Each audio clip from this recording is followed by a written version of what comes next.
Hello, everybody. Um, it's Rudy. I'm just gonna go over some stuff regarding an update on my stock portfolio.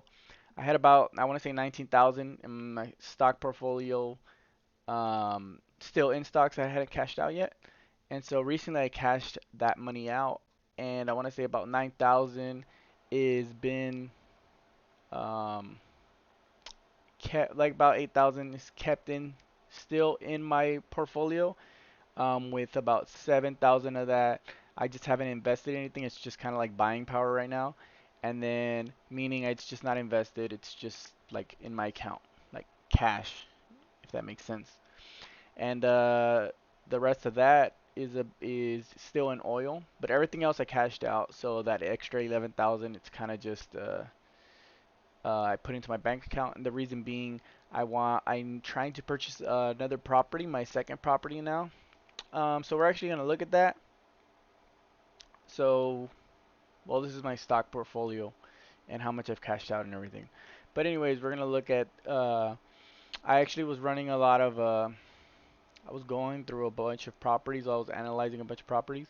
And so anyways, this is a property that came into my domain that I was really interested in. I had seen a few other properties, but this was the one I've already made an offer on. They've already counter offered me, so I'm hopefully gonna have it already under option by tomorrow, and hopefully it'll be a rent producing property, income producing property. That's the word. And then so anyways, yeah, basically it's gonna be making me about 500, close to 500 cash flow every month. Like that's income straight just to me. Um, But that's for another video. We're going to talk about my stocks. So anyways, I cashed out, like I said, all my stocks. I had a bunch of stocks that I cashed out, mostly in MFA. Um, I had some in Cinemark, and I cashed them out because like I said, I want to have money in my bank account because I'm gonna have to leave a large or a large down payment for that property that I'm gonna be purchasing soon. So anyways, I want to say I have about 9,000 as you can see here. So we're going to go to my sheet where you can actually see that. So I have it like this, USD, meaning that's cash. It's like cash money. And then I have about almost 2,000 in oil future shares. Um, and so I kind of just, that's the only one I didn't cash out, and the reason being was because I still think it's gonna have a huge surge because not to get political, but Biden kind of sucks, and so I believe oil's gonna keep going up like crazy. So with that said, it's gonna make these go up, and it's gonna make this awesome. So anyways, the one I have been looking at, I want to say there's a few stocks that I've been really interested in, like the Dollar General, Dollar Tree. I am still interested in MFA, but I've already cashed out, and I'm kind of I. I mean, if you want to invest in that, that's good. Cinemark's still good too. MFA, Wells Fargo. Um, VBR is actually a mutual fund, but I think it's good. And Coca-Cola is, I mean, you can't mess up with Coca-Cola, man. Coca-Cola's awesome, no matter what. No matter what, Coca-Cola is gonna be awesome. Um, Another good one is that surprised me was Apple. Apple's usually I always think Apple's like too expensive, but I think because it's been going down a lot because of uh well COVID. It's actually gotten to a place where it's actually a pretty good purchase, I believe.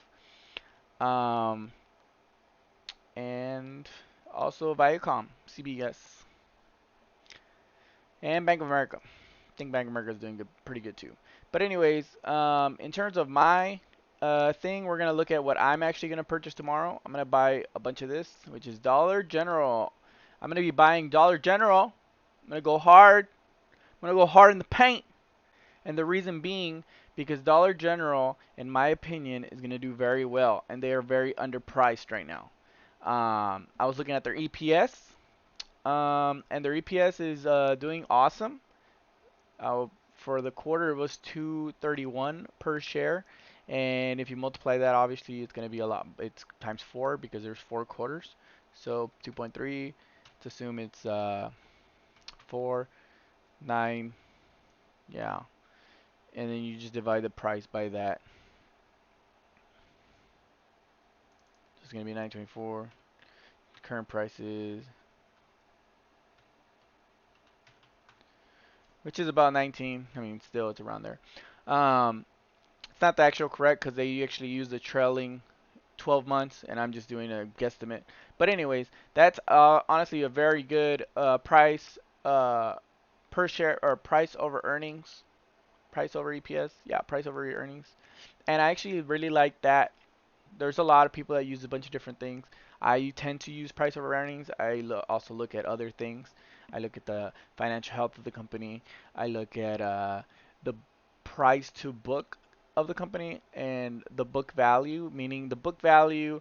So right now, a quick example of what book value means is like, so like an example being Dollar General. Dollar General's price, people feel that it's 178, as you can see here. However, its book value means if they went today and they sold everything, like, hey, we're selling all our stuff, we're selling our businesses, we're selling our name, our brand, and everything, just like, fire sale, it will be their book value. And book value tends to be very, very low. So I looked at Dollar General and I looked at Dollar Tree's book value, and they were about the same. They were about $28, $25. And so when I look at that and I look at their current price, um, Dollar General is the better pick for me, I believe. And Dollar Tree is just, it ain't. I mean, I think Dollar Tree is a really good purchase still, but I'm gonna pick Dollar General. Um, but yeah, that tends to be my big indicator right here. I do tend to use their expected over current and average over current. Um, and the also positive about Dollar General, just FYI, is that they also have a dividend. This is actually wrong. Dollar Tree doesn't have a dividend, so that makes them whack. But anyways, yeah, I'll be picking Dollar General. And like I said, there's a lot of good stocks that you can pick, but I'm picking Dollar General, so I'm probably gonna be dropping like 7 G's tomorrow on Dollar General, man. So you do what you want to do, but I'm just telling you what I'm doing. And I'm really happy. I've made a really good gains. If you guys want to look at my gains real quick, so I've already cashed out about $27,769. I started overall. I mean, I didn't start with 18,000. I didn't just go boom 18,000. I actually started with a very, I think I started with like 2 G's. I went up. I started investing more. So far, I've invested 18,000 in total. So I've actually gotten 18,375 cashed out. So I've actually doubled my money, but uh, I've actually cashed out most of this year, so I won't actually feel the taxes till the end of the year. So after taxes, I'll still have cashed out about $15,618.